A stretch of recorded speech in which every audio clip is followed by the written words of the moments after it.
하겠습니다. 말씀드렸던 것처럼 2차까지 진도 나갑니다.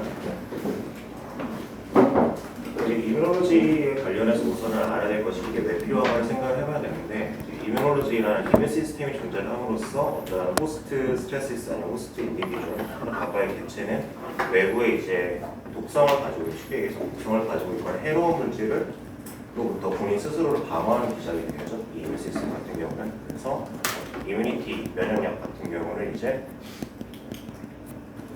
패소젠이라고 하는 어떤 외부 물질로부터 신체 내부로 미칠 수 있는 그러한 해로운 영향들을 막는 기작이라고 할 수가 있습니다. 크게 세 가지 정도로 이제 호스트 디펜스 메커니즘을 생각해 볼 수가 있는데, 우선은 위치별로라고 생각하셔도 되고 일어나는 순서별로라고 생각하셔도 돼요.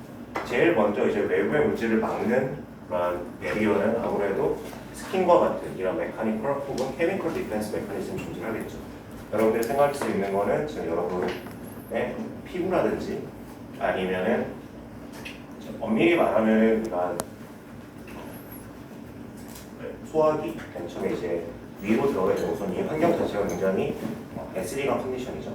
이런 케미컬한 인바이러먼트, 케미컬한 베리어나 메카니컬한 베리어에 의해서 막아주는 이런 피지컬 베리어가 첫 번째 있고, 그 다음 이제 정말 이제 우리가 많이 접하게 되고 더 많이 다루게 될 그런 컨텐츠인 인네이트 이뮤과 이제 어댑티브 이뮤니티가 있어요. 두 개의 차이는 우선은 인네이티브 이뮤니티 시스템 같은 경우는 상대적으로 어댑티브 이뮤 시스템보다는 좀 더 빠르게 일어나는 편이고 상대적으로 덜 스페시픽하게 작용을 합니다. 하지만 그렇게 대부분 24시간 안에 패소젠에 노출이 되게 되면 인네이티브 이뮤 시스템이 액티베이션이 되게 되죠. 근데 그에 비해서 어댑티브 이뮤 시스템은 상대적으로 더 긴 시간에 걸쳐서 일어나게 되고, 인네이티브 이뮤 시스템으로부터 받게 된 정보를 바탕으로 좀 더 스페시피시티가 높은 그러한 방어 메커니즘을 이용해서 그러한 이뮤 시스템을 완성을 하게 됩니다. 그래서 이러한 이뮤 교과서에 소개가 되고 있는 이뮤니티의 가장 큰 네 가지 특성을 하나씩 말을 해보면, 스페시피시티, 굉장히 다양한 종류의 패소젠들이 존재를 할 텐데 그거를 정확하게 타겟을 해서 그것만 제거를 해주는 이런 특이성이 반드시 필요하고, 방금 말했던 것처럼 다이버시티, 굉장히 다양한 패소젠들에게 노출될 수 있다라고 방금 했었죠. 그 얘기는 그러한 패소젠들의 다양성만큼이나 높은 스페시피시티를 가지고 있는 방어 메커니즘이 굉장히 다양한 종류로 존재를 하여야 효율적으로 외부로부터 들어오는 다양한 종류의 패소젠들을 막을 수가 있겠죠. 그 메모리. 여러분들이 생각할 때 이거는 이제 백시네이션을 생각하시면 되는데, 특정 패소젠에 의해서 노출이 돼서 그거에 따른 이뮤 리액션을 해본 적이 있느냐 없느냐에 대한 기억을 하고 있는 것 자체가 조금 더 효율적으로 그리고 더 빠르게 외부 환경과 반응을 해서 기억을 하고 있으니까 이뮤 리액션을 잘 나타낼 수가 있을 것이고, 마지막으로 톨러런스. 이거 같은 경우는 특별한 패소젠들에 대해서 이뮤 리스판스를 이뤄낼 것이냐 안 이뤄낼 것이냐. 여기서는 패소젠이라고 얘기했지만 정확하면 안티젠에 가깝습니다. 안티젠의 개념에 더 가까운데, 이거는 여러분이 오토이뮤 디지즈 같은 경우를 생각해보면, 즉 내 몸에 있는 어떠한 엔티젠으로 인식이 될 수 있는 대상이 있다면 그것들을 바탕으로 어느 정도 수준이 되었을 때 이뮤 리스판스를 이뤄낼 것이냐 안 이뤄낼 것이냐, 이 수준이 다 다르겠죠, 안티젠마다. 그렇기 때문에 셀프와 넌셀프, 자아와 비자아로 구분을 할 수 있는 이런 능력을 이뮤니티에서는 보유를 하고 있습니다.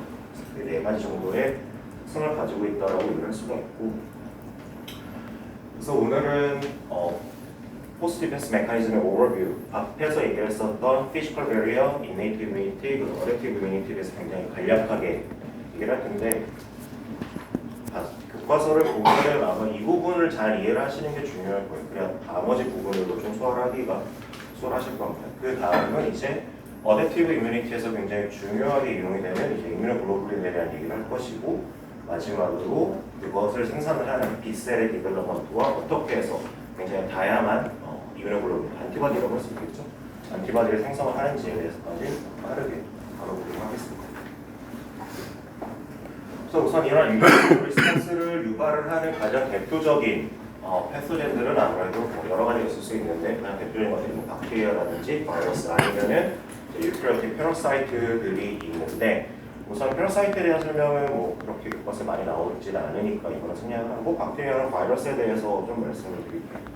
박테리아 같은 경우는 우선은 이제 요즘에 아니라 최근래에 가장 이제 핫하게 떠오르는 분야가 마이크로바이오타라는 필드인데 이 박테리아가 어느 위치에 존재하면은 이것은 이룰 수 있는 객체로서 사람에게 혹은 호스트 애니멀에게 큰 도움을 준다라고 알려져 있죠. 그러한 박테리아들을 이제 커먼설 박테리아라고 이제 교과서에서는 소개를 하고 있는데 예로 이제 스킨에도 굉장히 다양한 이러한 박테리아들이 살고는 있는데 이들이 바로 인플라메이션이나 아니면 이뮤 리스폰스를 일으키지는 않아요. 상대적으로 이제 피부에 존재를 할 때에는 피부가 기능을 하는 데에도 도움을 준다라고 알려져 있는데 문제는 이 박테리아가 피부를 넘어서서 체내로 들어오게 되면은 이때부터는 패소젠으로서 기작을 하게 됩니다. 즉 환경이 다르기 때문에 이때부터는 패소젠으로서 영향을 미칠 수 있기 때문에 이때부터는 이뮤 리스폰스가 나올 수가 있고 그리고 이렇게 커멘설 박테리아 아니면 또 다른 박테리아들이 이제 체내로 유입이 되는 경우는 당연히 상처라든지 아니면은 박테리아에 오염이 되어 있는 식중독 같은 경우 생각할 수가 있겠죠. 이런 것들을 음식을 섭취한다든지 이렇게 해서 신체 내부로 직접 박테리아가 유입이 되는 경우들이 이러한 이뮤 리스폰스를 일으키는데 원인이 됩니다. 이때부터 패소젠이라고 할 수가 있고 그 다음 이제 바이러스 파티클 같은 경우는 여러분이 잘 알고 있는 것처럼 바이러스 생각하시면 돼요. 바이러스입니다. 바이러스 뭐 플루라든지 가장 최근에 유행했었던 코비드라든지 여러분들 다 아시죠? 호흡을 통해서 에어로졸을 통한 호흡을 통해서 이제 에어웨이로 들어오게 되면은 이때부터 에피셀리알 셀에 안착을 하고 침투한 다음에 그 다음부터 인베이션이 일어나게 되죠. 다 퍼지게 됩니다. 그래서 여기 쓴 것처럼 이노베이션이라고 얘기할 수가 있고 새로운 호스트에게 이제 그 바이러스를 포함을 하고 있는 파티클이라든지 아니면 입자들이 흡입을 하게 되면은 대부분 호흡기 바이러스이기 때문에 감염이 될 수가 있고 그리고 감염을 하게 되면은 뭐 크게 두 가지 정도로 교과서에서 설명을 하고 있는데 바이러스가 셀을 깨고 나와서 새로운 파티클을 다른 쪽으로 뻗어나가면서 새로운 감염을 유발할 수가 있고 그거 외에는 이제 바로 옆에 있는 셀들에게 바로 디렉트하게 전달이 되는 경우식으로 바이러스가 감염 이후에는 호스트 셀에서 이렇게 퍼져나가는 방식이 있습니다. 그렇기 때문에 그래서 호스트 셀들은 그래서 이러한 박테리아나 바이러스와 같은 패소젠이 감염이 되고 난 다음에 이거를 아니면 체내에 들어온 이후에 이걸 효율적으로 제거를 해야 되는데 제거를 하는 초점을 두 가지 정도로 다시 생각해 볼 수가 있어요. 그래서 세포에 존재하지 않고 아직 체내에는 있는데 세포에는 감염이 되지 않은 박테리아나 바이러스 같은 경우는 얘네들 직접 제거를 해야 되는 패소젠 자체를 제거하는 접근이 하나가 있고 다른 건 한 가지는 왜냐하면 바이러스 같은 경우를 보면은 감염이 된 다음에 얘네들이 셀을 통해서 다시 스프레딩을 하죠. 파티클들이. 그렇다는 얘기는 아예 감염이 된 세포를 구할 수 없다면 얘를 죽임으로써 이제 호스트셀을 그래서 패소젠을 보유하고 있는 호스트셀을 제거를 함으로써 더 이상의 이런 인펙션이 더 증가되는 것을 막는 기작으로 이뮤 시스템이 작동을 하게 됩니다. 결국 이런 이뮤 시스템을 조절을 하는 데 있어서 가장 핵심이 되는 셀들은 여기 있는 것처럼 류코사이트, 화이트 블러드 셀이라고 할 수 있는 류코사이트인데 류코사이트는 당연히 이제 블러드 스트림에 존재를 하겠죠. 이제 서큘레이팅 시스템이라고 하는 것은 결국 이제 심장으로부터 뻗어나가는 이런 혈류가 잘 이동을 할 수 있게 만들어진 시스템, 심장을 포함해서 이런 서큘레이터리 시스템에 이제 당연히 블러드가 이동할 것이고 블러드에 존재를 하고 있는 류코사이트가 아까 말했었던 이뮤 리스폰스에서 핵심이 됩니다. 그래서 대표적인 류코사이트를 살펴보면은 많이 들어오셨던 셀들이 있고요. 그리고 B셀이라든지 T셀 아니면 모노사이트, 결국 매크로페이지가 되죠. 그리고 덴드라이틱 셀, 네트로필, 네트로필러스, NK셀이라고 하는데 이런 셀들이 이제 신체 내부를 여러 곳을 돌아다니는데 이제 이 중에서도 조금 여러분들이 보실 만한 올간은 이제 림포이드 올간들을 좀 보시면 돼요. 림포이드 올간은 그 개념 자체가 이제 림포사이트가 생성이 되고 그리고 성숙이 되는 공간으로 생각하시면 되는데 크게 두 가지로 또 나뉩니다. 프라이머리 림포이드 올간과 세컨드리 림포이드 올간인데 프라이머리 같은 경우는 대표적으로 이제 타이머스나 본메로 같은 이러한 올간으로 할 수가 있죠. 근데 이 올간에서는 즉 림포사이트가 새로 만들어지고 그리고 그 기능을 획득을 하는 공간이라고 할 수가 있고 그렇기 때문에 굉장히 큰 올간은 딱 두 개가 있었습니다. 스플린 분배로라든지 아니면 파이머스가 있고 그리고 세컨더리 림포이드 올간 같은 경우는 이제 림프 노드를 포함한 굉장히 다양한 그런 신체 내 분포를 하고 있는데 이곳에서는 결국 아까 얘기를 했었던 어댑티브 이뮤니티를 획득을 하는 형성이 되는 공간이라고 할 수가 있습니다. 스플린과 림프 노드 정도가 되겠죠.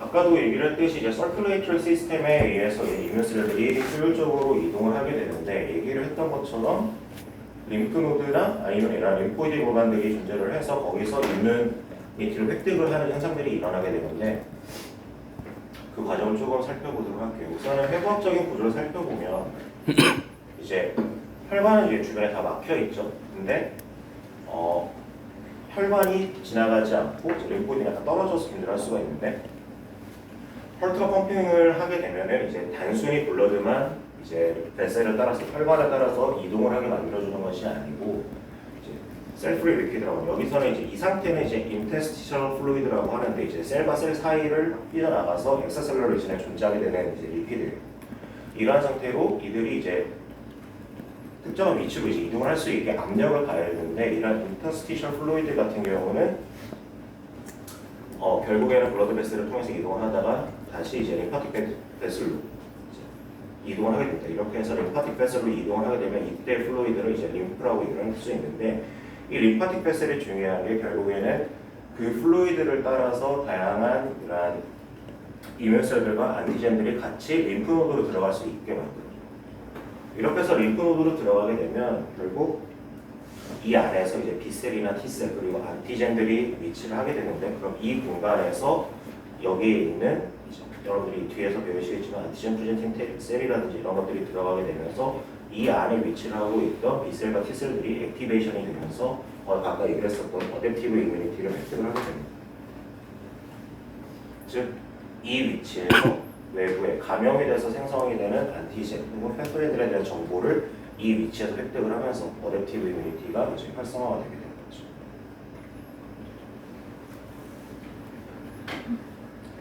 그래서 우선은 그 지금 각각의 단계에 대해서 앞에서 굉장히 짧게 얘기를 했는데 조금 더 각각의 단계를 좀 설명을 드려볼게요. 첫 번째로 얘기를 했을 때 첫 번째 단계 메카니컬 케미컬 베리어에 의한 이런 디펜스 메커니즘인데 우선 여기 쓴 것처럼 이제 호스트 디펜스 메커니즘에서 첫 번째로 기능을 하는 위치라고 할 수가 있습니다. 근데 메카니컬 디펜스는 대표적으로 스킨이나 에피셀리얼 셀 여기 있는 에피셀리얼 셀 같은 경우는 이제 다이제스트 소화기도에 있는 에피셀리얼 셀들을 생각을 하시면 돼요. 왜냐하면은 여기가 체내에 있기는 하지만 엄밀히 말하면 오픈된 공간이거든요. 체외의 공간이라고 생각을 해야 되거든요. 왜냐면 이제 음식을 섭취하는 것부터 배출하는 것까지 다 연결이 되어 있는 외부와 오픈이 되어서 연결이 되어 있는 곳이죠. 그렇기 때문에 오픈된 공간이기 때문에 그 안쪽에 있는 에피셀리얼 셀도 일종의 스킨처럼 생각을 하시면 이해가 더 빠르실 겁니다. 네, 이렇게 물리적으로 막고 있는 공간이 있는데 이제 문제는 이것이 이제 침투를 할 수가 있더라고요. 패소젠들이 침투하는 방법에는 뭐 여러 가지가 있을 수는 있는데 기본적으로는 이 레이어에 데미지를 주게 되면은 안쪽으로 들어올 수가 있게 되겠죠. 그래서 데미지를 주는 대부분 이제 엔자임을 이용해서 다이제션을 하고 이제 셀 안으로 들어오게 됩니다. 대표적으로는 이제 박테리아 같은 경우는 이제 콜라겐에이즈를 이용해서 셀 안으로 들어올 수 있는 종류가 박테리아가 있고요. 레이어 안쪽으로 들어오는 그런 박테리아들이 있고, 그리고 또 다른 예로는 바이러스 같은 경우는 이제 에피셀리얼 셀들의 멤브레인 퓨전을 통해서 안쪽으로 들어올 수가 있죠. 어쨌든 감염을 해서 안쪽으로 들어가서 셀 레이어를 깨고 더 깊숙이 들어갈 수 있는 능력들을 진화적으로 획득을 하고 있습니다.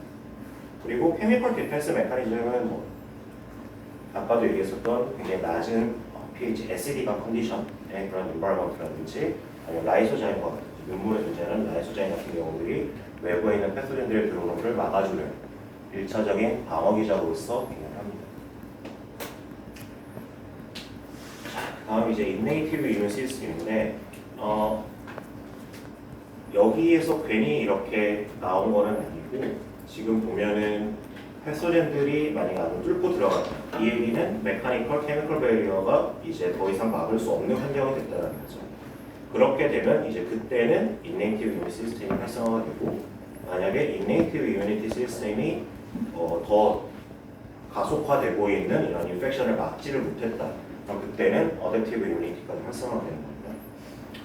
그래서 우선 인네이티브 이뮤니티 시스템을 보면은 가장 여러분들이 좀 크게 두 가지 팩터로 생각할 수가 있는데 셀 자체가 기능을 하는 기작이 있고 그거 말고는 이제 몰레큘, 그래서 솔루블 프로테인이라고 했는데 이제 컴플리멘터리 시스템이라고 할 수 있는 이런 프로테인들에 의해서도 이제 인네이티브 이뮤니티가 활성화할 수가 있습니다. 말했다시피 어댑티브 이뮤니티에 의해서는 굉장히 빠르게 작용을 하죠. 그래서 셀 베이스인 경우는 보면은 이제 여기 있는 것처럼 파고사이토시스를 유발을 하거나 아니면은 그걸 바탕으로서 안티젠 프레젠팅 셀들 이런 것들이 있고 각각 항목에 대해서 다시 다룰 거예요. 그리고 이제 솔루블 프로테인 같은 경우는 이제 인플라마존이나 결국 이것도 일종의 셀에 의한 건데 이제 셀에 의해서 특정한 프로테인들이 시크레션이 되고 그것 때문에 다음에 기작이 활성화되는 경우들이 있고 이거 같은 경우 컴플리멘터리 시스템 같은 경우는 완전히 솔루블 프로테인에 의해서 작용을 하고 있고 내추럴 킬러 셀 같은 경우도 이렇게 존재합니다. 그러니까 인펙션 내 바이러스를 제거를 하는데 사용되는 이네이트 시스템이라고 할 수가 있겠죠. 그래서 상대적으로 빠르지만 스페시픽하다는 특성. 그래서 우선은 아까 얘기했었던 파고사이토시스랑 안티젠 프레젠팅 셀에 대해서 먼저 말씀을 드려볼게요. 파고사이토시스는 여러분들이 그 용어를 알고 있는 것처럼 이제 패소젠이 있으면 그거를 그 패소젠을 이렇게 자기 셀 내부로 이렇게 삼키는 그러한 기능, 그런 과정이라고 할 수가 있고 그러한 기능을 하는 셀들을 파고사이트라고 얘기를 하죠. 대표적인 파고사이트는 여기 쓴 것처럼 그 세 가지 정도가 있습니다. 매크로페이지, 뉴트로필, 덴드라이틱 셀 이렇게 있고 근데 한 가지 독특한 리셉터를 가지고 있는데 여기 있는 TLR, 톨라이트 리셉터를 가지고 있어요. 이 톨라이트 리셉터 같은 경우는 이런 파고사이트에서 플라즈마 멤브레인에 존재를 하여서 패소젠이 존재하는 것을 인지를 하죠. 그리고 단순히 패소젠 자체뿐만이 아니라 이제 패소젠으로부터 유발이 되는 일종의 프로테인 아니면 멤브레인 프로테인 같은 경우를 키틴과 같은 그런 카보하이드레이트까지도 박테리아 셀 월까지도 센싱을 할 수가 있고 톨라이트 리셉터가 아니면 바이러스 같은 경우는 만약에 일부 바이러스 같은 경우는 이제 호스트 지놈의 인포메이션을 더블 스트랜드 RNA로 가지고 있죠. 그렇기 때문에 더블 스트랜드 RNA를 인지를 하기도 합니다. 그러니까 톨라이트 리셉터에 의해서 인지를 하게 되면은 이때부터 이제 시그널 패스웨이가 진행이 되는데 여기를 보시면 되시면은 그래서 이 시그널 패스에 의해서 특정한 사이토카인을 시크레이션을 하기도 하고 아니면 여기서 인지가 된 몰레큘들을 바탕으로 안티젠 프레젠팅을 하는데도 사용이 됩니다. 안티젠 프레젠팅이라고 하는 거는 패소젠들에 의한 정보를 외부로 표출을 해주는 거예요. 뒤에서 더 자세하게 다룰 건데 그렇게 되면은 다음 여기는 어댑티브 이뮤 셀들이 나이브는 여기서 신경 안 쓰셔도 되고 T셀 같은 경우 아니면 T셀이 있죠. T셀들이 여기 있는 안티젠들을 인지를 해서 어댑티브 이뮤니티를 활성화하는 데 사용을 하게 됩니다. 그리고 대표적인 안티젠 리프레젠팅 셀들은 뭐 여기 아까도 얘기를 했지만 그래도 더 대표적인 것들은 이제 덴드라이트나 아니면 매크로페지아 같은 세포들이 많이 있죠. 대표적인 셀들이라고 할 수 있죠. 그래서 이 시스템 자체가 결국에는 인네이티브 이뮤니티랑 어댑티브 이뮤니티를 연결해주는 일종의 브리칭으로서 기능을 합니다.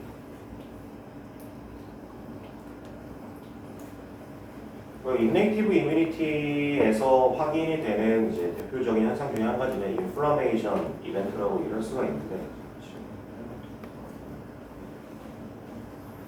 인플라메이션 이벤트 같은 경우는 쉽게 얘기하면 이제 데이미너럴 시그널링을 인지를 하는 과정. 그래서 앞에서 얘기를 했었던 이러한 과정들도 인네이티브에서 이제 파고사이트들 같은 경우도 결국 인플라메이션에 기여를 하게 되는데 왜냐면은 우선은 인플라메이션을 유발을 하게 되는 시그널링은 뭐 여러 가지 있을 수 있습니다. 여기 본 것처럼 앞에서 얘기를 했었던 것처럼 톨라이트 리셉터를 통해서 시그널이 전달될 수도 있고 아니면은 주변의 인버먼트에 의해서 엔도지너스한 사이토카인 대표적인 TNF라고 할 수가 있는데 TNF랑 TNF-알파의 TNF 리셉터에 의해서 시그널이 전달이 될 수도 있다. 아니면 직접 그 셀 내부로 이제 박테리아의 컴포넌트라든지 아니면 톡식한 케미컬들 이러한 것 아니면 바이러스 컴포넌트들이 직접 들어왔을 경우에도 시그널이 유발이 될 수는 있어요.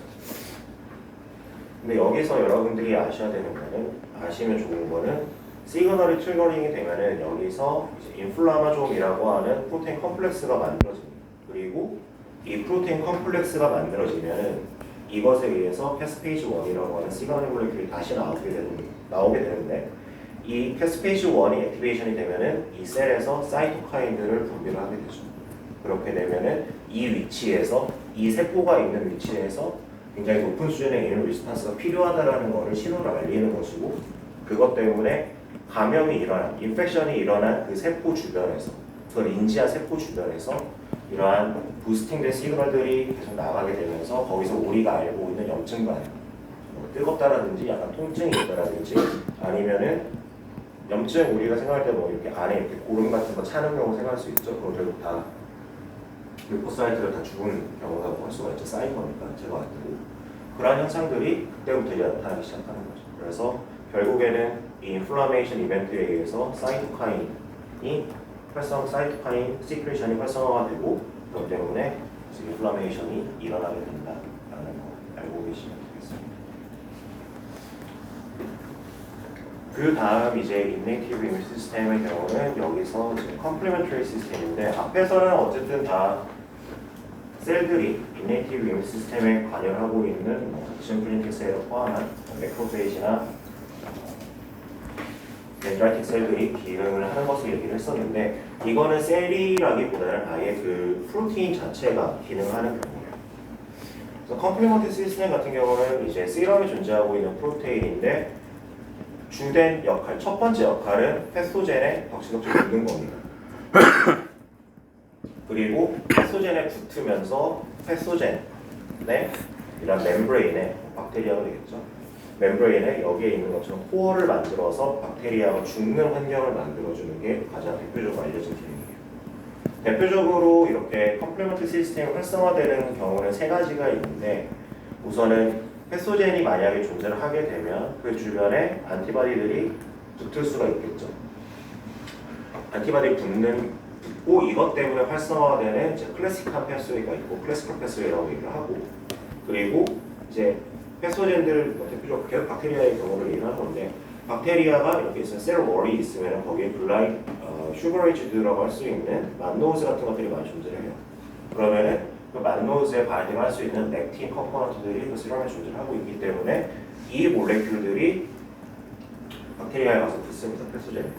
그러면 그 패소젠들에 의해서 그 시그널에 의해서 다른 컴플리멘터리 시스템이 활성화가 되는데 그리고 마지막으로 얼터네이티브 패스까지 있어요. 근데 이 세 가지 패스웨이에서 여러분들이 주요하게 보셔야 되는 거는 결국 이 C3라고 하는 컴플리멘트로 다 귀결이 됩니다.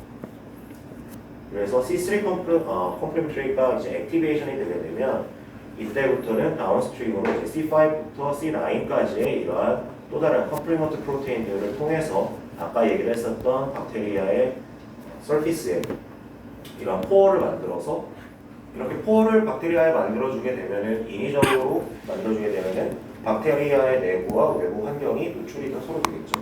그것 때문에 셀이 죽게 됩니다. 박테리아가 이렇게 해서 막는 기작이 하나가 있고 또 다른 것 한 가지는 이제 C3가 클리비지가 일어나면서 그 클리브드된 컴포넌트들이 케모 업저턴트로서 기능을 합니다. 케모 업저턴트라고 하는 것은 결국 그레디언트에 따라서 특정한 세포를 자신의 농도가 높은 곳으로 이동을 하게 만들어주는 몰레큘인데 이런 클리브드 C3나 C5의 경우는 주변에 있는 뉴트로필을 주변을 끌고 오게 되는 역할을 하게 되죠. 그럼 뉴트로필이 다시 패소젠들을 공격을 해서 인네이티브 시스템으로서 기능을 할 수가 있게 되죠.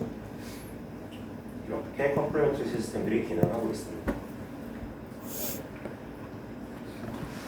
다음은 이제 내추럴 킬러 셀인데 바이러스에 인펙션 됐을 경우를 생각하시면 돼요. 근데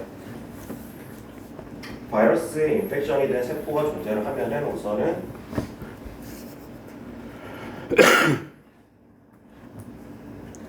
그 셀을 인지를 하게 되고 인지를 하면서 이제 첫 번째로는 인터페론 감마와 같은 그냥 사이토카인의 시크레이션을 하죠.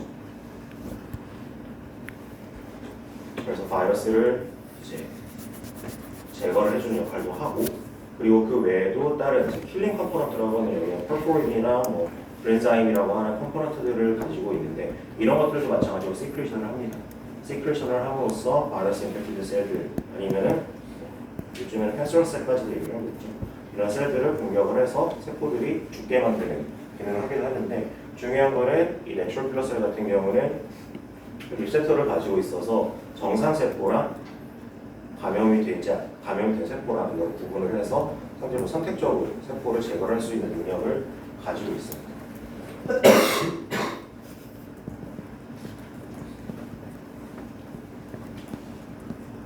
인플라메이션 얘기를 조금 더 나오게 되는데 그래서 인플라메이션이 일어나게 되는 아까 얘기했었던 이뮤니티 시스템에서 이제 인플라메이션이 일어나게 되는 과정을 다시 한번 설명을 드리면은 결국 인플라메이션은 이제 블러드 베셀이 존재를 하고 있는 티슈 결국엔 전신이라는 얘기죠. 신체 내에서 블러드 베셀이 약간 파손이 되면서 그 안에 있는 컴포넌트들이 새게 되면 그 주변에서 일어날 수 있습니다. 그리고 그것 때문에 이제 이뮤 시스템에 관련된 세포들이 그쪽으로 모이게 되고 그리고 또 다른 인플라메이션을 유발하고 있는 다른 물질을 생성을 하게 되죠. 여기서 제일 중요하게 보셔야 되는 거는 이렇게 해서 뭐 박테리움이나 이런 것들이 생기게 되면은 아까 말했던 컴플리먼트라든지 이런 것들이 안으로 들어오게 되면은 박테리아가 감염된 경우를 생각해 봅시다. 안으로 들어오게 되면은 컴플리먼트가 결합할 수도 있고 그리고 여기에 있는 뭐 덴드라이틱 셀이나 뭐 뉴트로필 같은 세포들이 이렇게 가서 우선 1차적으로 반응을 하게 되죠. 이렇게 되면 우선 덴드라이틱 셀 같은 경우는 박테리아를 센싱을 하고 그것 때문에 그걸 바탕으로 사이토카인을 시크레이션을 합니다.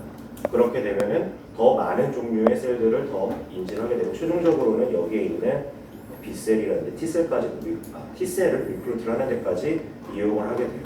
이렇게 해서 계속 사이토카인과 케모카인으로서 이 리치는 시크레이션을 해주고 또 다른 현상 중에 한 가지는 이제 매스셀이라고 하는 여기 지금 그림에는 나타나지 않는데 매스셀이라고 하는 이러한 셀들이 있는데 얘네들이 히스타민을 시크레이션을 하게 되고 그렇게 되면 티슈 내에 존재하고 있는 셀 사이가 약간 벌어지면서 효율적으로 이렇게 상처가 부분으로 컴플리멘트가 이동을 할 수가 있게 됩니다. 흘러들어갈 수 있게 돼요.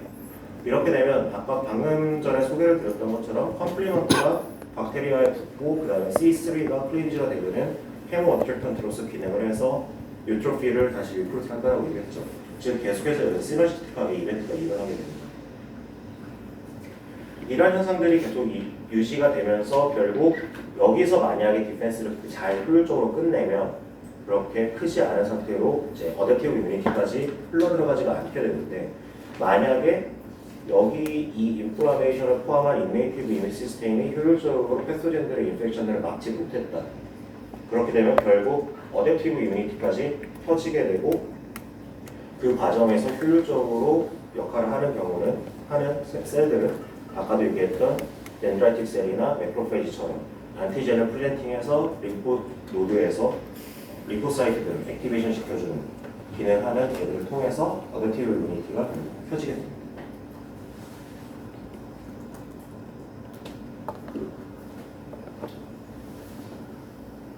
다음 이제 어댑티브 이뮤니티인데 그럼 어댑티브 이뮤니티에서 핵심은 안티바디라고 보시면 될 거예요.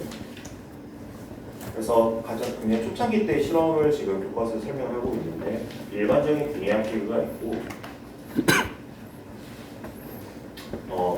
이렇게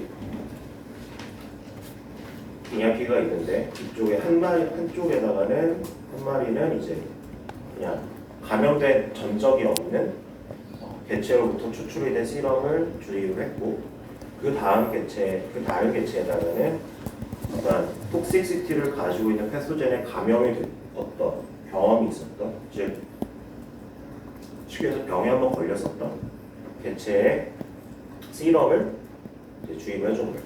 그 다음에 그 같은 병원균을 치사량만큼 넣어줬을 때 감염된 경험이 없는 개체로부터 추출이 된 시럼을 주사를 받은 개체는 죽고 아닌 개체는 살고 이렇게 되는 거죠. 즉 감염이 됐었던 그 기억을 바탕으로 시럼에서 그걸 방어를 할 수 있는 물질이 무언가 존재했다는 거죠.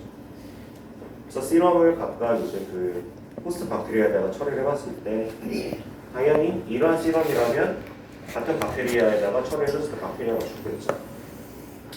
근데 이 시럼을 히팅을 한 다음에 그 히팅된 시럼을 처리했을 때는 박테리아가 죽지는 않았어요. 대신에 히팅된 시럼에다가 프레시한 시럼을 넣어줬더니 다시 박테리아가 죽었죠. 이거는 시럼 안에 뭔가 안티바디를 말고도 시너지틱하게 역할을 하고 있는 컴포넌트가 존재한다라는 것을 의미하는 건데 그리고 그게 이제 컴플레멘트라고 나중에 알려지고 있었죠.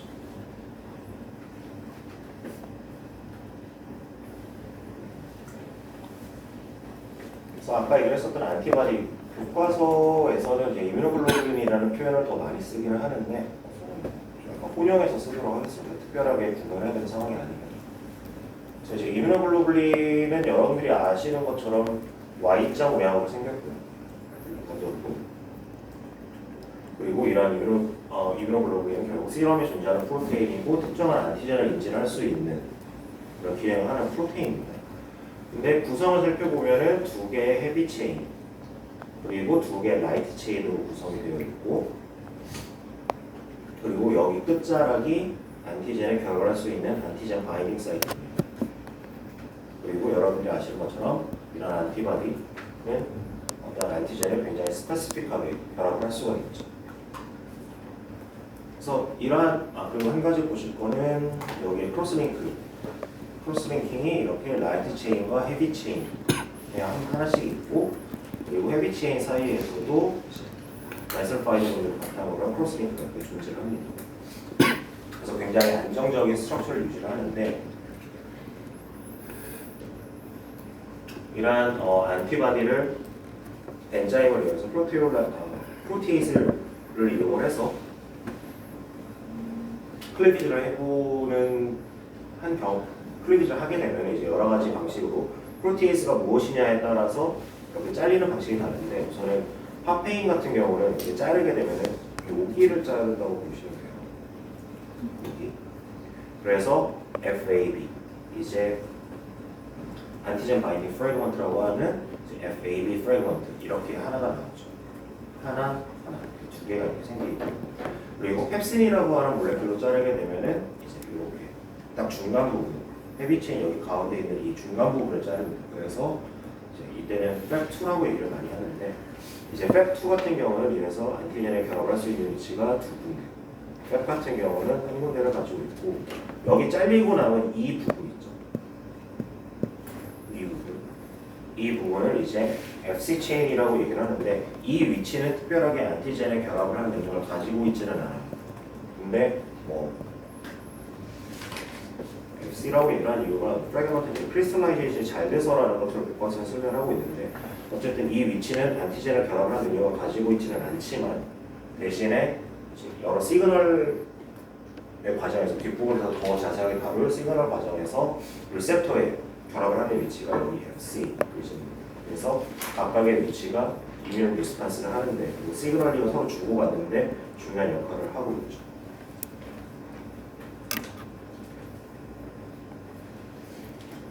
그래서 여러분들이 아마 뭐 몇 가지 이제 이뮤노글로불린의 아이소타입들을 얘기를 들어보셨을 거예요. IgG부터 해서 IgM, IgA, IgE 여러 가지가 있는데 그 이름은 결국 헤비 체인이 무엇이냐에서부터 왔습니다. 그래서 IgM 같은 경우는 마이크로, A 같은 경우는 알파, G는 감마, D는 델타, E는 엡실론.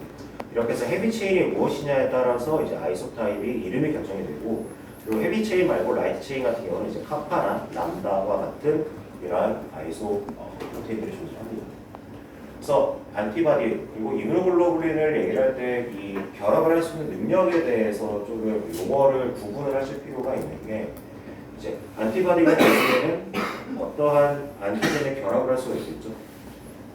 근데 이러한 예를 들어서 여기를 한번 볼까요? 지금 이건 IgE죠.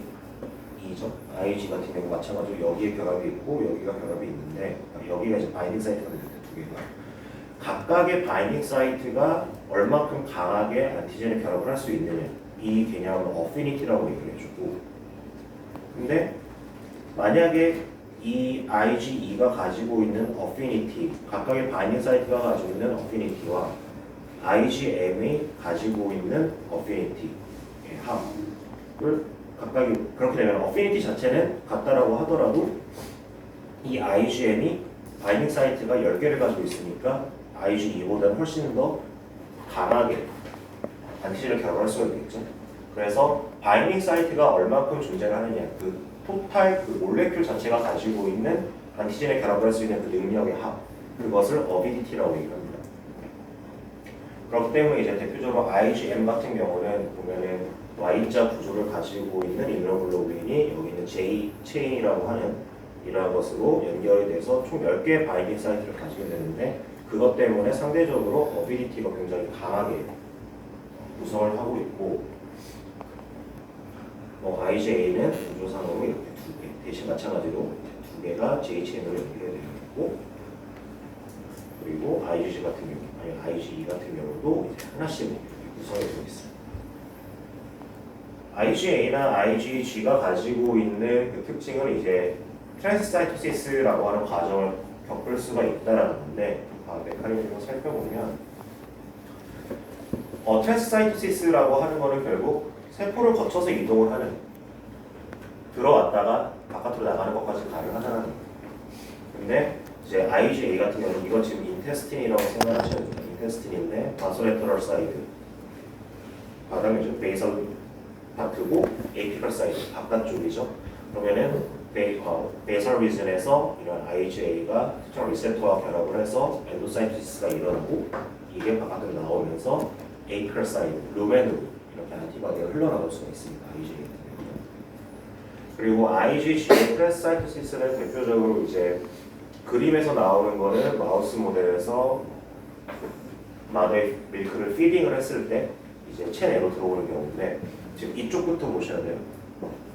지금 마찬가지로 루멘인데 밀크를, 그러니까 모유를 섭취를 하게 되면은 모유 안에 이제 이뮤노글로불린이 존재를 하게 되는데, 그러면은 이 이뮤노글로불린이 루멘에서 이제 에피셀리얼스 안쪽으로 엔도사이토시스가 일어나요.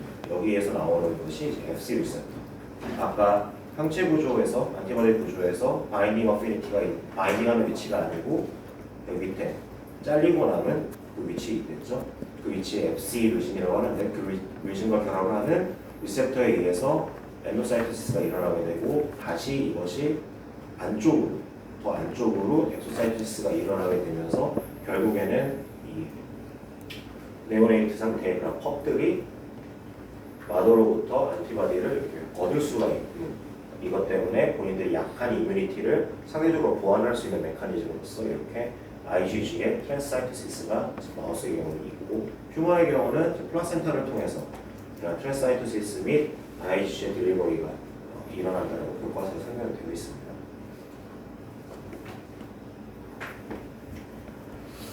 오버뷰인데 오버뷰 같지가 않죠. 자, 그 다음 이제 나인 B셀, B셀에 대해서 간략하게 얘기를 좀 해볼 텐데, 기본적으로 B셀 같은 경우는 아까도 얘기를 했지만 안티바디를 만들어내는 이제 레고사이트인데, 중요한 거는 평상시에는 그냥 다 가만히 있어요. 그러다가 안티젠 한번 노출이 되게 되면 그때부터는 굉장히 빠른 속도로 이렇게 증식을 하기 시작합니다. 계속 셀 디비전과 프롤리퍼레이션을 계속 시작을 하죠. 근데 그것을 트리거링하는 게 결국에는 여기에 있는 안티젠 리셉터와 안티젠의 결합에 의해서이기 때문에, 각각의 세포들이 가지고 있는 그러한 좀 안티젠 리셉터들이 조금 다르다고 했을 때, 특정 특정 안티젠들이 결합을 하게 되면 특정한 셀만 계속해서 증식을 할 수가 있게 됩니다. 특정한 셀만 리셉터를 통해서 시그널이 진행이 되고 전달이 되고, 그것 때문에 계속해서 증폭을 하게 되는 거죠. 이런 특성 때문에 이때는 이제 클로널 익스펜션이라고 얘기를 많이 해요.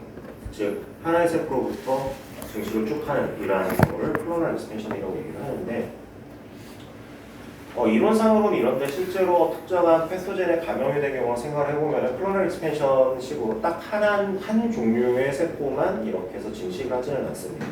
왜냐하면 결국 패소젠이 가지고 있는 안티젠은 여러 종류가 있을 수가 있고 그렇기 때문에 하나의 패소젠이 들어왔을 때 여러 종류의 안티젠들에 노출이 되게 되면 여러 종류의 B셀들이 액티베이션이 되면서 증식을 하게 되겠죠.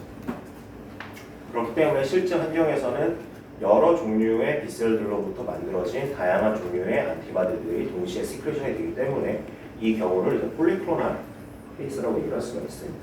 근데 우리가 이제 실험적으로 이모털라이즈된 B셀을 이용하게 되면은 특정한 하나의 세포들만 클로널 익스펜션을 우리가 유발할 수가 있고 아니면 선별을 할 수가 있고 그걸로부터 이제 우리가 안티바디를 획득할 수가 있죠. 그러한 경우를 이제 모노클로널 안티바디라고 얘기를 합니다.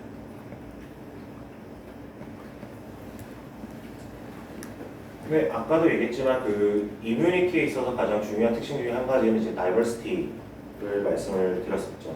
근데 다이버시티를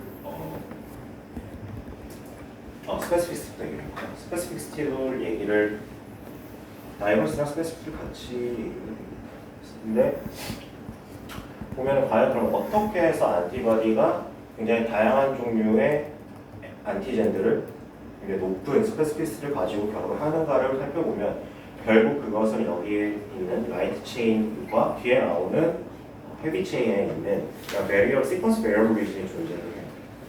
그래서 상대적으로 지금 이거를 보면은 되는데 라이트 체인의 지금 110번째까지 시퀀스 앞부분을 얘기를 하는 겁니다. 여기 위치를 보고 있는 건데 이 위치, 특히 라이트 체인의 경우는 여기 있는 variable region과 VA라고 되어 있는 variable region과 그리고 constant region 뒷부분이 이렇게 있어요. 그래서 variable region을 보면 상대적으로 그 아미노시드의 구성이 굉장히 다양하게 이루어져 있고 그 중에서도 특히 여기 보면은 HV 1, 2, 3가 있죠. variable region 안에 존재를 하고 있는 그 중에서도 더 많이 variable한 하이퍼 variable region을 가지고 있는데 이 위치가 결국 이러한 다이버시티와 스페시피시티를 결정하게 됩니다.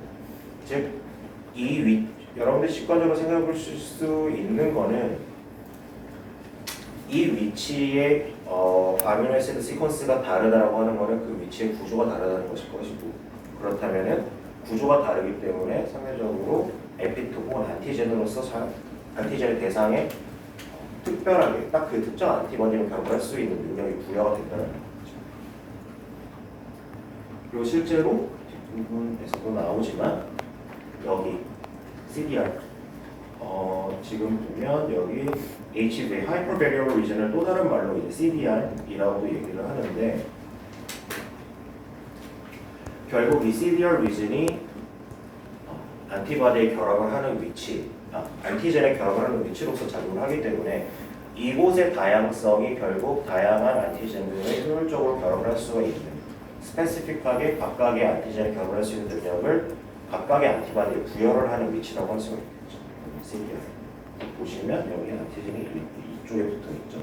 그리고 라이트 체인 뿐만이 아니라 라이트 체인 여기 앞쪽이 이제 베리어블 리즌인데 헤비 체인도 마찬가지로 베리어블 리즌을 가지고 있습니다. 그래서 이쪽 바깥쪽 부분 이렇게 크로스링크가 되어 있으면 이 바깥쪽 부분이 같이 코디네이션을 해서 라이트 체인과 헤비 체인의 CDR 그 중에서도 이제 CDR3라고 할 수가 있겠는데 이 위치가 안티젠에 결합을 하는 것으로 기능을 하고 있고요.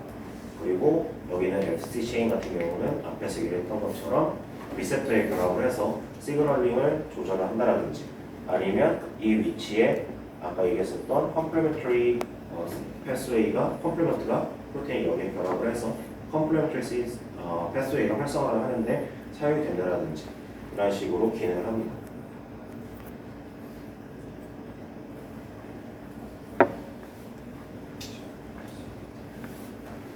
자, 근데 제가 아까 얘기를 했을 때 여기에 보면 이 CDR 리즌이 결국 안티바디마다 시퀀스가 베리어블한 위치라고 소개를 했죠.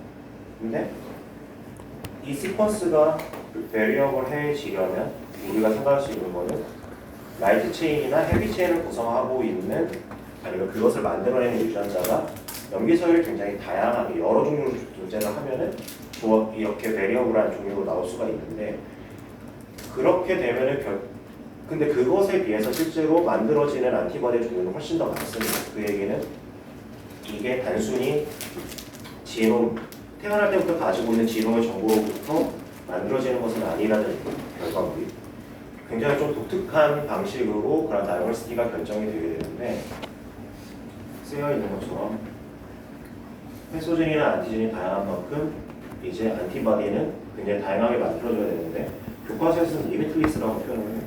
거의 무제한으로 만들어진다라고 얘기를 하는데, 그 과정에서 사용이 되는 것이 몇 가지가 있습니다. 지금 구조 이뮤노글로불린의 라이트 체인과 헤비 체인을 포함을 하고 있는 이러한 지놈부터 먼저 살펴보면, 이 지놈이 머추와 B셀에서는 결국 다른 방식으로 구성이 되게 돼요. 이러한 과정을 이제 소마틱 진 어레인지먼트 혹은 뭐 리컴비네이션, 소마틱 리컴비네이션이라고 얘기를 하는데, 결국 이 소마틱 리컴비네이션에 의해서 머추레이션 과정 중에 지인의 스트럭처가 바뀌게 되고, 그것 때문에 다양한 종류의 라이트 체인과 헤비 체인이 만들어질 수가 있게 되는 거예요. 그래서 보면은 여기 점라인 DNA라고 하는 거는 결국 태어날 때부터 가지고 있는 그런 지론상의 인포메이션이에요. 그리고 여기 rearranged DNA는 B셀로 머추레이션과 디벨롭먼트를 하는 과정에서 가지게 되는, 각각의 세포들이 가지게 되는 재정렬이 된 그런 DNA 정보인데, 무슨 일이 일어나냐면 여기 있는 V와 J와 C 리진을 좀 설명을 드리면, V 세그먼트는 이제 아까 봤었던 시퀀스 베리어블 리진을 포함을 하고 있는 위치이고, J는 정셔널 리진인데 아까 그 IgM이나 IgA와 같이 그 두 개의 이뮤노글로불린 연결해주는 J 체인이랑 다른 개념입니다. 그거를 인코딩하고 있는 위치는 아니에요. 근데 정셔널 리진이 J 리진이 하나가 있고, 그리고 뒤에 C, 이거는 아까 말했었던 컨스턴트 리진을 포함을 하고 있는 위치. 근데 여기 보면은 각각 V 리진에 해당되는 엑손들이 여러 종류가 존재하고, 이 앞에 프로모터들이 다 존재를 해요. 그리고 여기는 3개만 그래도 훨씬 더 많고, 그리고 헤비 체인도 비슷하게 J 말고 D 리진도 존재하고 있기는 한데, 비슷한 방식으로 이렇게 여러 개의 V와 여러 개의 C 리진을 분류를 하고 있죠. 근데 B셀로 디벨롭을 하는 과정에서 여기서 리컴비네이션이 일어나면서 진 스트럭처가 완전히 바뀌어요. 그래서 J랑 V가 연결이 되고, 그 다음부터 트랜스크립트가 새로운 진으로부터 만들어지게 되면은 이제 이게 각각의 세포에서 만들어내는 라이트 체인의 베리어빌리티와 헤비 체인의 베리어빌리티를 생성을 하는데 영향을 미치게 되는 거죠. 그 구조를 조금 살펴보면, 이거 교과서 그림 같이 한번 좀 보시면 좋을 것 같아요. 네, 그림이 좀 작아서 이게 일어나는 과정을 굉장히 자세하게 아시기보다는 대충 어떻게 되는지 개념적으로만 이해하시면 되는데, 지금 여기 아까 말씀드렸던 결국 핵심은 여기서 리컴비네이션이 일어나게 돼서 특정한 위치가 랜덤하게 셀렉션이 되고 나머지 부분들이 제거가 되고 재조합이 된 상태로 트랜스크립트랑 익스프레션을 하게 되는 건데, 지금 보면 여기에 이게 V 리즌이고, V 리즌에 3' 리즌에 이제 헵타머랑 모나머가 있고, 그리고 여기가 J 세그먼트죠. J 세그먼트 5' 리즌에 마찬가지로 이렇게 모나머랑 헵타머가 이렇게 존재를 하고 있습니다. 이렇게 존재를 하고 있고, 중간에 스페이싱이 뭐 12 베이스 페어, 23 베이스 페어 스페이서가 이렇게 존재를 하는데, 결국 이 위치를 특별하게 가지고 있음으로써 리컴비네이션이 B셀에서 일어날 수가 있게 됩니다. 근데 이런 리컴비네이션을 가능하게 만들어주는 이제 리컴비네이즈는 REC1 혹은 REC2라고 하는 프로테인인데, 이 REC1이나 REC2 같은 경우는 B셀에서 스페시픽하게 발현을 하기 때문에 이런 소마틱 리컴비네이션은 B셀에서만 일어나게 됩니다. 그리고 이 REC1이나 REC2 같은 경우는 여기 있는 이 스페이서 시퀀스를 인식을 해서 특정한 형태로 이렇게 이 부분을 감싸는데 이용을 할 수가 있죠. 이 부분을 이용해서 본을 감쌀 수가 있게 되죠. 그래서 지금 보는 것처럼 이렇게 꼬이게 되는데, 이렇게 꼬이게 되면 결국 쉽게 얘기해서 여기를 자르는 거예요. 이 두 부분을 잡고 여기 중간에 날리면 얘네 둘이 붙게 되겠죠.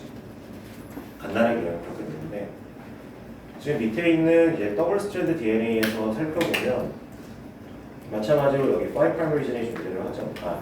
V 세그먼트의 3' 리전이 여기 이렇게 있고 여기가 J 세그먼트의 5' 리전인데 우선 한쪽이 이렇게 잘려요. 웹 1과 웹 2에 있어.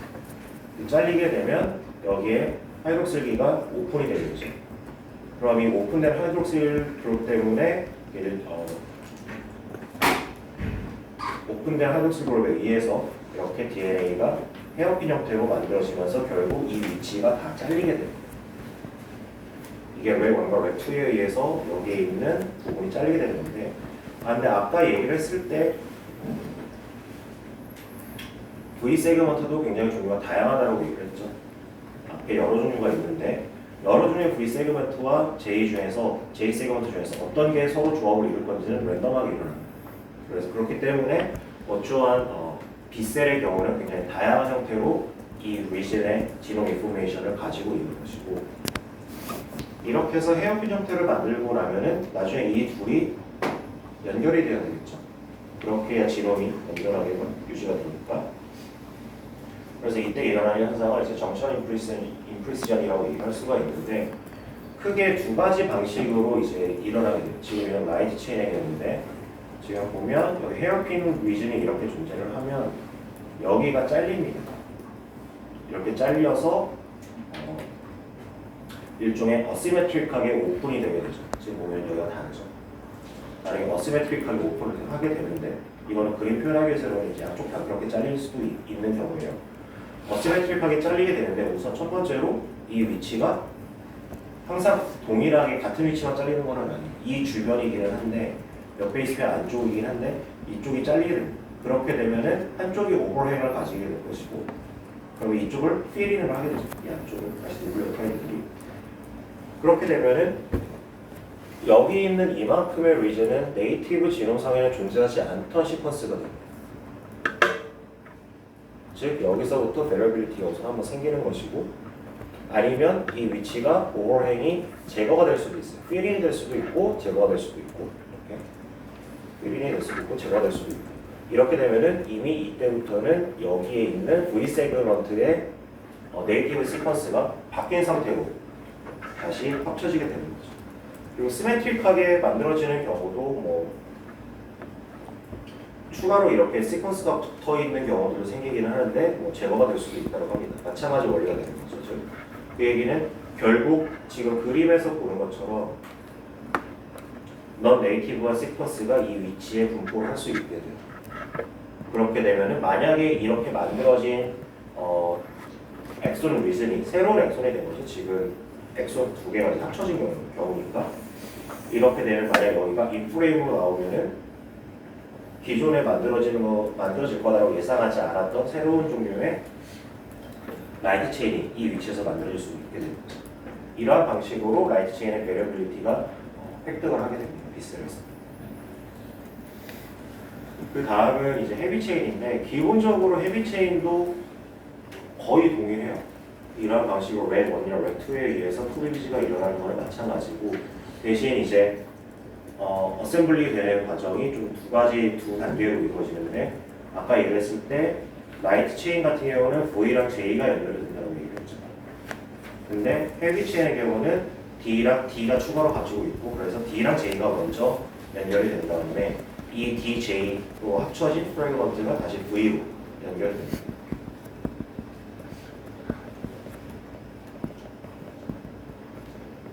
그리고 여기서 중요한 거는 결국 여기에 있는 이네서가 잘 위치를 하고 있어요. 이게 잘려야만이 그러면 여러분들이 생각할 수 있는 건 어차피 그럼 여기 프로모터도 다 있고 여기도 이네서가 있는데 그러면은 트랜스크립트가 그냥 발음 익스프레션 될 수 있지 않을까라고 생각하실 수 있어요.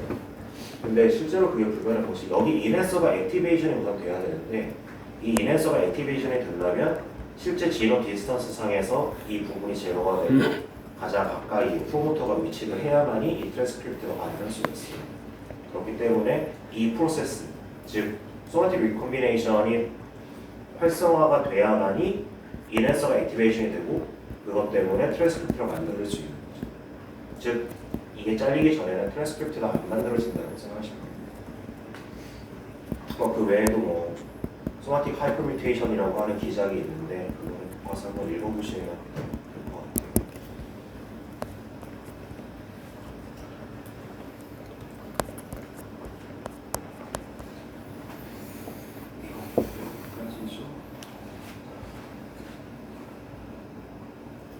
이제 B셀의 디벨롭먼트 과정에서 이제 앞에 얘기를 했었던 이러한 리어레인지먼트가 어떻게 진행이 되는지를 좀 살펴보면 리어레인지먼트 이후에 이러한 몰레큘들이 어떻게 해서 활성화가 되고 시그널로 전달하면서 B셀이 디벨롭이 되는지를 좀 얘기를 해보면 우선 첫 번째로 리어레인지먼트가 헤비 체인에서 먼저 일어나요. 이게 일어나는 순서가 지금 설명상에서는 라이트 체인의 리어레인지먼트를 먼저 얘기를 하고 그 다음에 헤비 체인의 리어레인지먼트 메커니즘을 얘기를 했는데 실제로 일어나는 현상은 헤비 체인부터 일어납니다. 우선 헤비 체인의 리어레인지먼트가 일어나게 되면은 얘네들이 익스프레션을 해서 이제 ER 안에 존재를 하다가 셀 서피스로 이동을 하게 돼요. 이렇게 이동을 하게 되면 지금 이 과정은 안티바디 시크리션을 하는 것과는 다릅니다. 시크리션은 이 과정을 겪고 난 다음에 시크리션 할 수 있는 셀로 디벨롭을 하게 돼요. 그런데 ER에 존재하고 있는 마이크로 체인, 뮤 체인이 이동을 하게 되면 여기에 있는 헤비 체인이 지금 V3B랑 그리고 람다5라고 하는 라이트 체인과 잠깐 결합을 해요. 얘네들이 안티바디로 작용을 하는 것은 아닙니다. 다시 얘기하지만.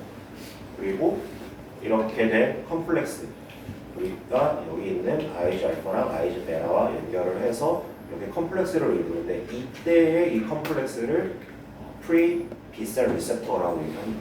지금 완전한 우리가 알고 있는 기능을 하고 있는 B셀은 아닌 관계고 그걸로 되기 위해서 이제 프리 B셀 리셉터를 만들어서 시그널을 전달을 하는 거예요. 얘네들이. 근데 이런 프리 B셀 리셉터의 그러한 시그널링을 액티베이션 시키는 기작은 현재까지 알려져 있지는 않아요. 그리고 얘네들을 안티젠 결합하는 능력이 존재하지 않습니다. 근데 어쨌든 얘네들이 액티베이션이 되게 되면 이제 렉 익스프레션을 끌어주죠. 렉 익스프레션을 억제로 해준다는 얘기는 결국 앞에서 얘기를 했었던 이러한 소마틱 리콤비네이션을 더 이상 일어나지 않도록 막아준다는 얘기고 이렇게 된 다음에 B셀이 프롤리퍼레이션을 계속해서 할 수가 있어요.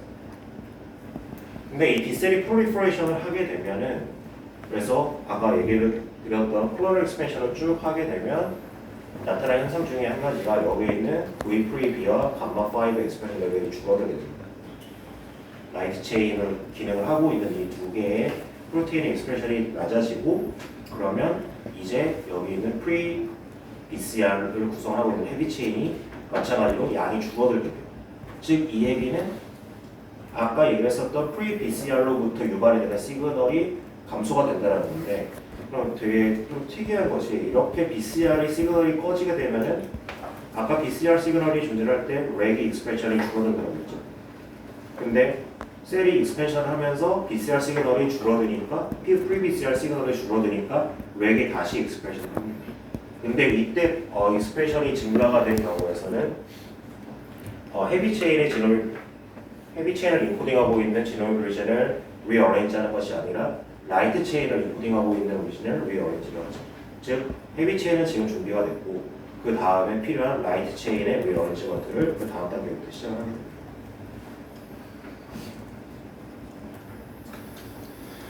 그렇게 해서 이제 각각의 리어레인지를 마치게 되면은 이제 우리가 얘기를 근데 어쨌든 이 B셀 같은 경우는 결국 안티바디를 시크리션을 해야 되잖아요.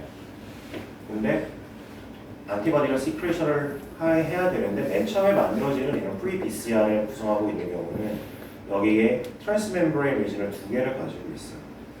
두 개를 가지고 있기 때문에 얘네들이 멤브레인에 앵커링이 되게 되는데 처음에는 셀이 디벨롭을 하게 이제 B셀이 프리 B셀 단계에서 더 디벨롭을 하게 됨에 따라서 이제 다른 폴리A 사이트를 이용하기 시작합니다. 즉 여기서 보면은 이제 회색 동그라미로 표시가 된 곳이 이제 폴리A를 인코딩을 하고 있는 위치인데 원래대로 하면 맨 처음 단계에서 여기는 B 패스웨이에 의해서 이렇게 멤브레인 앵커링 IGM을 만들어내죠.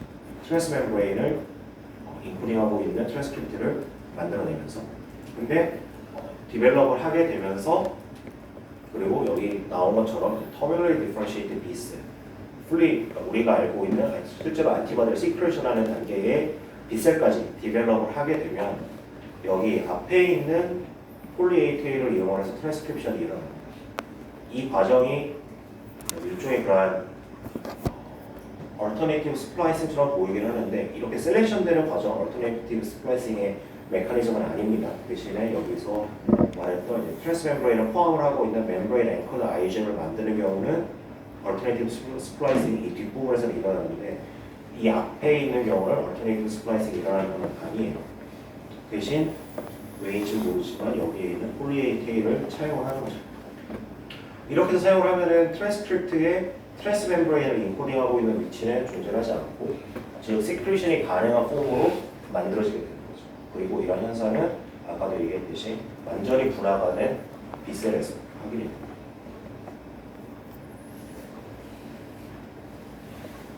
앞에서는 계속 얘기를 했었던 이뮤노글로불린의 아이소타입이 IgM인데 이 IgM만 이뮤노글로불린으로서 시크리션 되는 것은 당연히 아니겠죠. 다양한 종류의 이뮤노글로불린 아이소타입이 존재한다고 얘기를 했는데 그러한 것들을 어떻게 스위칭을 하는지에 대해서 얘기를 하면 올 수 없는 그래서 다시 여기를 보시면 여기가 이제 지노믹 리즌이에요. 헤비 체인을 인코딩하고 있는 지노믹 리즌인데 처음 B셀에서 소마틱 리어레인지먼트가 일어나면서 프리 B셀 단계에서 이미 이러한 형태로 헤비 체인 리어레인지된 지노를 가지고 있는 거죠. 각각 B셀이.